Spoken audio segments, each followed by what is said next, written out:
marched down Pennsylvania Avenue, starting at the Capitol all the way down the street. And there were bands and floats and all kinds of flags and banners. And I was at the head of the parade, dressed in a long white cape, riding a white stallion. They said I resembled the American Joan of Arc. And it was a grand parade. There were 500,000 onlookers. Many of them supported us, but many did not. Many of the men were in town for the Woodrow Wilson inauguration the next day. And they began to throw lit cigar butts at the women. And they began to trip the women and push them and rip their clothing and block the street. And the police stood by and did nothing. Now, no one, though, ever expected me to marry, because I truly was not only a suffragist, I was a feminist. And I had rebuffed several marriage proposals until I met Eugene Boissevin.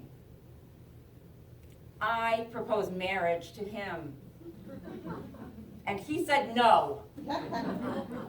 I had to propose to him 3 times before he agreed to marry me. But he did marry me.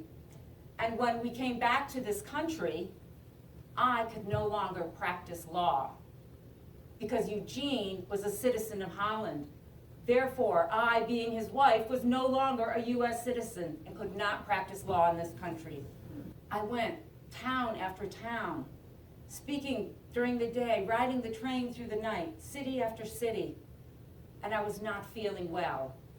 And I became sicker and sicker, until eventually I was speaking in Los Angeles, and I was directing my words at President Woodrow Wilson, and I said, "Mr. President, how long must women wait for liberty?"